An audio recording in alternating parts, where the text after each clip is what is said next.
안녕하세요. 나눌수록 충전되는 이호발전소 타워러브 정광경 리포터입니다. 이번 주 순서는요.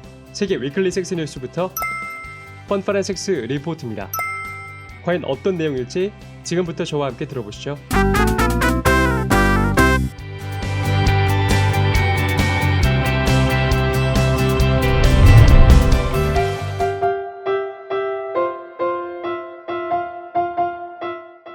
위클리 성스러운 섹스 뉴스. 첫 번째 뉴스. 출산 후 성관계 언제부터 해도 될까? 많은 부부들이 출산 후 6주간의 금욕기간이 필요하다고 알고 있습니다.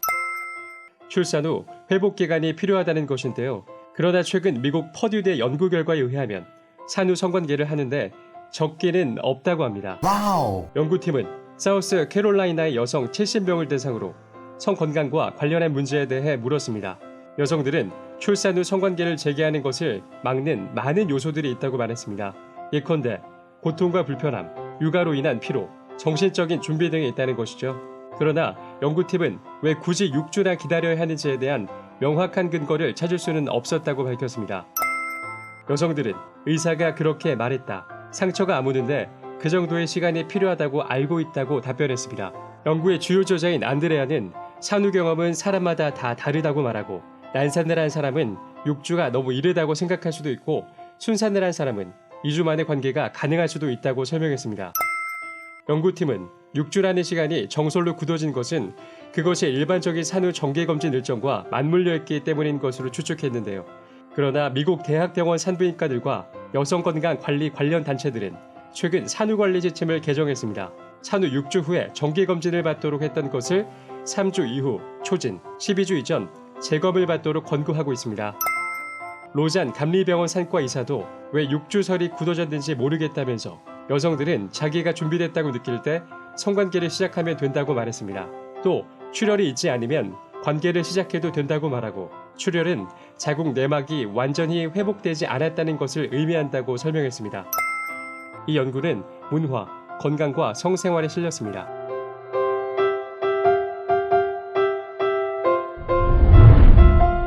출산 후 아직 상처가 아물지 않아 성관계를 다시 시작하는 것을 꺼리는 여성분들이 상대적으로 많다고 합니다. 그래서 언제 어떻게 남편과의 관계를 다시 시작해야 할지 막막하다고 하시는 분들이 많이 계신데요. 그 명확한 답이 나왔습니다. 정확하게 6주가 정해진 것이 아니고 기본 2주는 안정을 취한 뒤 여성들의 몸이 준비됐다고 느낄 때 바로 시작해도 된다고 하네요. 특히 상처에 대한 두려움 때문에 더욱이 조심스러웠던 분들은 남편이 옆에서 많이 도와주면 자연스러운 분위기 연출을 할 수 있다고 하니 참고해주세요.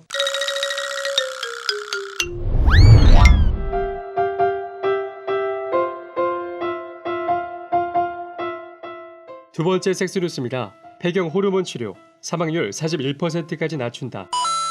유방암 등 부작용을 우려해 폐경 호르몬 치료를 망설이고 있다면 걱정을 덜어도 되겠습니다. 폐경 초기 여성에서 전체 사망률이 감소했다는 연구 결과가 나왔기 때문인데요. 와우. 20일 삼성 서울병원 산부인과 윤병구 교수, 제주의대 예방의학과 배정면 교수와 함께 60세 미만 초기 폐경 여성을 대상으로 전체 사망률 분석 결과를 공개했습니다. 폐경 초기 여성에서 호르몬 요법의 사망률 감소 효과가 뚜렷하게 나타났습니다. 폐경 호르몬 요법은 대부분 갱년기 장애를 치료하기 위해 폐경 초기에 시작하는데요. 호르몬 치료로 삶의 질이 향상되지만 일부에서 부작용으로 유방암이나 심혈관 질환 발생 위험을 키울 수 있다는 지적이 있었습니다. 특히 지난 2017년 12월 미국 질병예방 TF가 노화와 관계된 주요 만성질환의 예방을 위한 폐경 호르몬 요법에 D등급을 부여하면서 파문이 커졌습니다. TF는 호르몬 치료의 위험을 고려할 때 전체적으로 이득이 없다며 권고하지 않는다는 의미에서 D등급을 부여한 것으로 알려졌습니다. 그러나 50에서 59세 사이 여성에 대해서는 아직 결론이 없는 상태이므로 연구가 더 필요한 상태라고 언급한 바 있습니다. 윤병규, 배정면 교수 연구팀은 초기 폐경 여성에 대한 폐경 호르몬 치료 효과를 장기간 추적하여 밝힌 임상실험 4개를 토대로 전체 사망률에 대한 효과를 조사했습니다. 건강한 사람을 대상으로 한 연구 2개와 관상동맥질환 등 만성질환 환자를 대상으로 한 연구 2개를 메타 분석했습니다. 그 결과 60세 미만 건강한 폐경 여성의 폐경 호르몬 요법을 받았을 때 전체 사망률은 13% 유의미하게 줄어드는 것으로 나타났습니다. 환자인 경우도 16% 감소해 건강인과 유사한 경향을 보였습니다. 두 그룹을 합해 분석한 결과 전체 사망률은 유의하게 13% 감소했습니다. 또한 에스트로겐 프로게스테론 병합요법보다 에스트로겐 단독요법에서 확실한 효과를 보였습니다. 폐경 호르몬 요법으로 인한 사망률 감소는 치료 중 더욱 뚜렷하게 나타났습니다. 이 기간의 전체 사망률은 두 그룹 모두를 합해 분석했을 때 41% 감소했습니다. 와우. 윤병구 교수는 폐경 호르몬 요법에 관한 불필요한 오해와 걱정으로 치료를 미뤄선 안 된다며 각종 갱년기 장애가 개선돼 삶의 질 향상을 기대할 수 있을 뿐만 아니라 궁극적으로 사망률도 낮출 수 있는 만큼 전문의 진료를 통해 적극적으로 대처하는 게 중요하다고 말했습니다. 이 연구 결과는 대한 폐경학회지 최근 5일 개조됐으며 건강포털 코미디닷컴이 보도했습니다.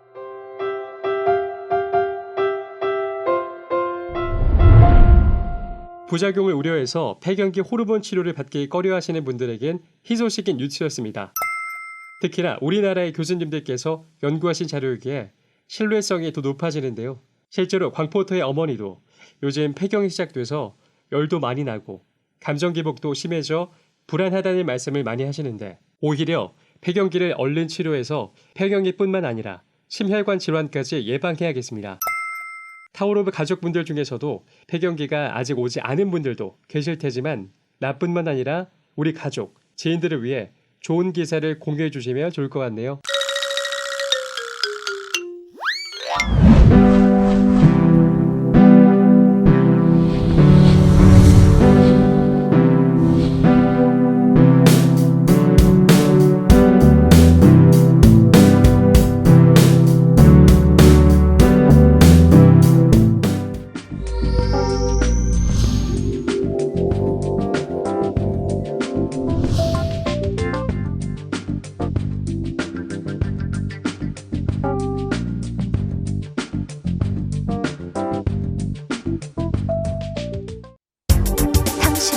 에너지 오르가즘 탕양으로 초대합니다.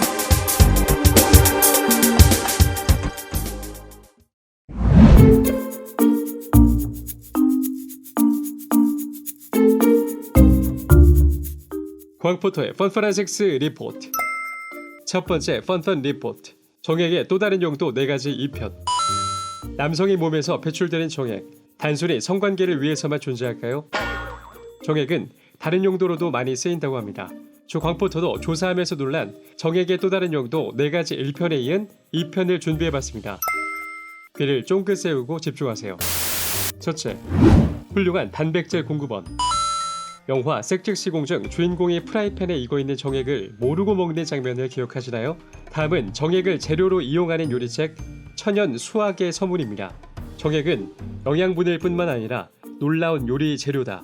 좋은 와인과 치즈처럼 정액의 맛은 복합적이고 극적이다. 정액 생산은 비싸지 않은 데다 집, 식당, 어디서든 만들 수 있다. 많은 장점에도 불구하고 정액은 음식 재료로서 무시당했다. 이 책이 이런 인식을 바꾸길 바란다.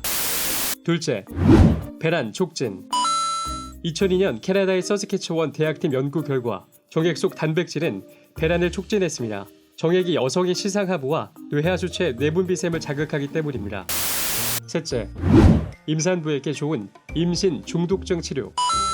미국 심리학자 고든 갤럽은 오럴 섹스는 임신 중독증 치료 효과가 있다고 주장했습니다. 아이 아버지의 정액을 섭취하면 여성의 면역 체계가 아버지의 유전 물질에 익숙해지고 태아를 불순물로 인식하는 확률도 낮아졌다고 합니다. 넷째, 어마어마한 저장 공간 하드드라이브. 2012년 하버드와 존스 홉킨스 대학팀 연구 결과 정액 속 DNA의 막대한 정보를 저장할 수 있었습니다. 정액 속 DNA는 3차원 나선 구조라서 정보 압축률이 높기 때문입니다. DNA 1.5mg에 정보 1페타바이트를 저장할 수 있습니다.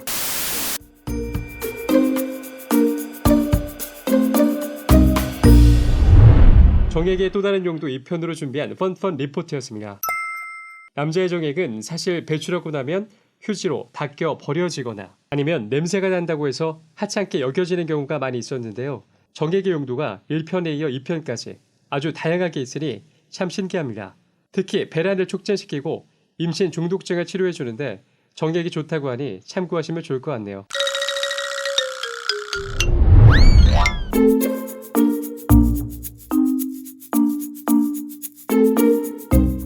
두 번째 펀펀 리포트. 정관 절제술에 대한 오해와 진실. 임신 공포증이나 육아 부담감으로 인해 정관 절제술을 결심하는 사람들이 많이 있습니다. 하지만 인터넷에 돌아다니는 잘못된 정보를 보고 수술을 주저하기도 합니다. 정관 절제술에 대한 오해를 풀고 진실을 저 광포터가 알려드리겠습니다. 정관 절제술이란 정자가 이동하는 정관을 묶거나 잘라서 정자의 배출을 막는 시술을 말합니다. 부분 마취 후 10분, 20분 정도 걸리며 당일 퇴원합니다. 시술 후 99.98%의 피임 성공률을 보이지만 즉각적인 피임 효과가 나타나는 것은 아닙니다. 시술을 하면서 정관 속에 남아있던 정자들을 배출해야만 피임 효과가 나타납니다. 많은 사람들이 정관 절제 후 가장 걱정하는 것은 성욕 감퇴입니다. 하지만 이것은 사실 무근이며 오히려 시술 후에는 임신 공포증이 사라지고 피임에 대한 확신이 생기면서 성욕이 증가할 수 있다고 합니다. 맨즈헬스에 따르면 정관 절제술을 시술한 남성의 섹스횟수는 월 5.9회, 비수술 남성은 월 4.9회였다고 합니다. 와우. 또한 수술 후 배출되지 못하는 정자는 남성들의 부고환에 축적되었다가 자연스럽게 몸에 흡수됩니다. 그리고 복원수술도 가능하지만 10년이 지난 후 복원수술을 할 경우에는 30% 이하로 임신 성공률이 떨어지며 자연 임신이 힘들어진다고 합니다. 그러므로 정관 수술을 하기 전에는 미래 육아 계획까지 고려해 신중하게 결정해야 한다고 하네요.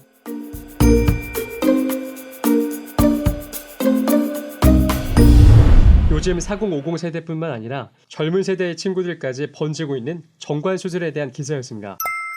정관 수술은 기사처럼 말 그대로 정관을 막아 확실한 피임을 선사하는데요. 사실 저는 수술 자체에 대한 거부감은 없지만 수술 후에 후약이 되어 복원 수술을 결심하는 경우가 있는데 그때는 30%까지 임신 성공률이 떨어진다고 하니 무섭기도 하네요. 양날의 검과 같은 정관 수술 계획이 있으신 분들이라면 많은 고민 후에 시술하셔야겠습니다.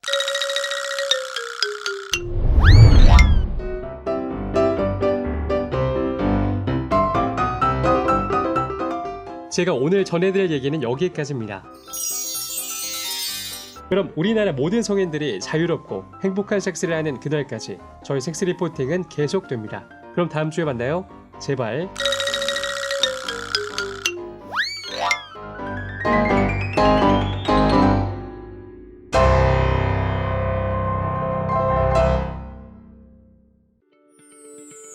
나눌수록 충전되는 에너지 오르가즘 발전소 타워러브.